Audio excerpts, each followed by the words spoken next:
dans cette vidéo, on va étudier qualitativement la rupture du courant dans un circuit RL, c'est-à-dire annulation du courant. On a réalisé le montage suivant. Donc, le montage, comme l'indique la figure, comporte un générateur de tension continue de FME égal à 9 volts. Donc, un interrupteur, un ampèremètre, une bobine et un résistor. Donc, on ajoute en parallèle une deuxième branche contenant une diode et un micro-ampèremètre. Voilà, comme l'indique. Donc, voilà, donc c'est le montage. Donc, un générateur de tension continue de FME égal à 9 volts. Voilà. Un interrupteur. Donc, un ampèremètre qui permet de mesurer l'intensité I dBT par le générateur. Voilà.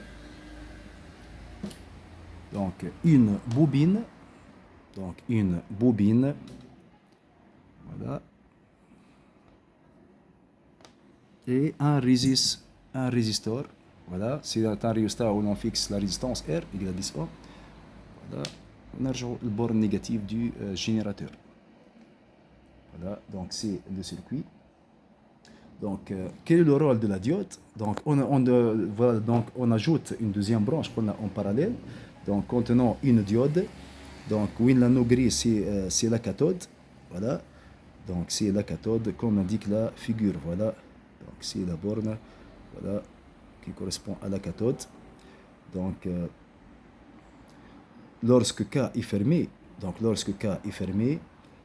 la diode se comporte comme un interrupteur ouvert. Voilà. Lorsque K est ouvert, la diode se comporte comme un interrupteur fermé. Donc la diode est utilisée pour éviter l'étincelle destinée à rétablir le courant et la continuité du courant électrique. Donc l'étincelle qui se produit entre les bornes de l'interrupteur. Il est destiné à rétablir la continuité du courant.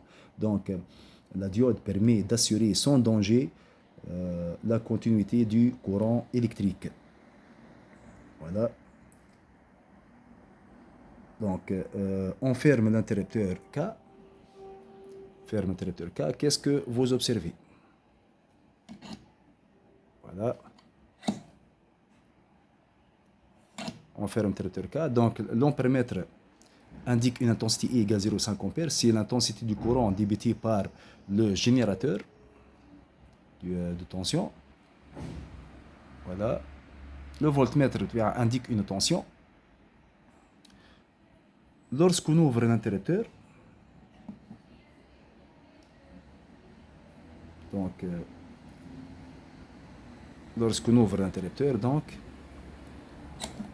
voilà, donc, l'ampèremètre A1, donc, indique l'intensité I égale à 0, et le micro-ampèremètre, donc, le micro-ampèremètre, voilà, l'aiguille du micro-ampèremètre à 0 central dévie dans le sens positif, puis revient à 0. Voilà, voilà. C'est lorsqu'on ouvre l'interrupteur. Donc c'est lorsqu'on ouvre l'interrupteur.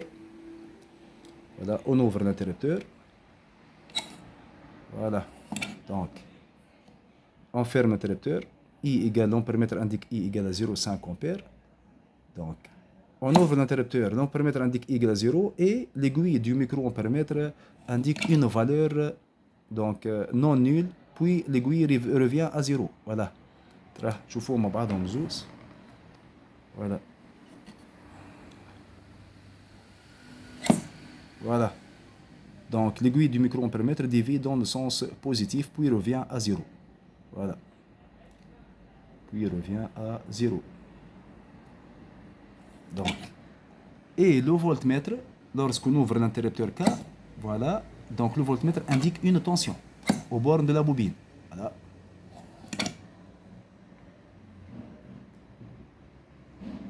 Donc, lors de l'ouverture, donc, voilà, I égale à 0. Voilà. On ouvre l'interrupteur. Voilà.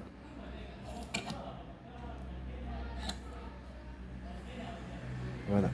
Donc, lors de l'ouverture de l'interrupteur K, l'intensité I du courant qui traverse la bobine passe, par exemple, la valeur interne lorsqu'on ferme l'interrupteur I égale à 0,5 ampères. Donc, lorsqu'on ouvre l'interrupteur K, Voilà, donc l'intensité I du courant qui traverse la bobine passe de 0,5 ampères à 0 ampère. Voilà, comme l'indique, à 0 ampère.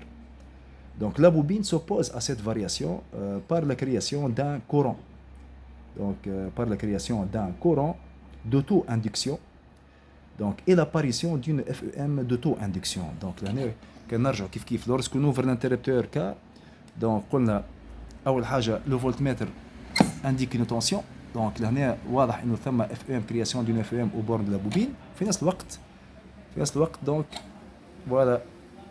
Donc, il y a un courant qui circule, qui traverse la bobine dans le même sens que le courant. Voilà, que le courant est débité par le générateur. Voilà.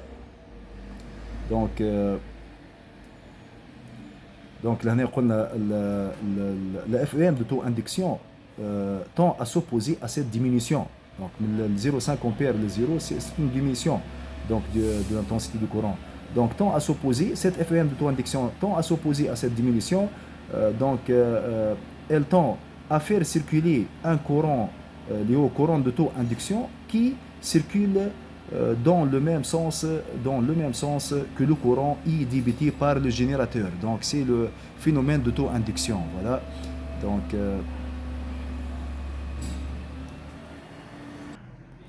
Donc c'est-à-dire lorsqu'on ouvre l'interrupteur K, la bobine donc crée une FEM d'auto-induction donc qui tend à faire circuler un courant d'auto-induction dans le même sens. Voilà. Donc dans le même sens, c'est le courant I auto, dans le même sens, donc que le courant I débité par le générateur. Donc dans le même sens qui traverse le micro-ampèremètre, voilà, et la diode. Voilà. Donc avec le micro-ampèremètre, lorsqu'on ouvre l'interrupteur K, le micro-ampèremètre, donc l'aiguille du micro-ampèremètre divise dans un sens qui indique le passage d'un courant, circulation d'un courant faible, d'un courant très faible, le courant d'auto-induction. Donc voilà, dans le même sens donc que le courant I débité par le générateur lors de la fermeture du circuit. Voilà. Donc, on ferme l'interrupteur K. Voilà. Qu'est-ce que vous observez? Donc, l'intensité I débitée par le générateur I égale à 0,5 ampère. Voilà. Donc, I égale à 0,5 ampère. C'est l'intensité du courant débitée par le générateur. Voilà. Donc, là, si l'ampèremètre A avec la valeur qui indique la valeur I égale à 0,5 ampère. Voilà. Donc, là, on a le micro-ampèremètre. Voilà. C'est le micro-ampèremètre. Voilà. C'est le micro-ampèremètre. Donc, lorsqu'on ouvre l'interrupteur K, voilà, qu'est-ce que vous observez?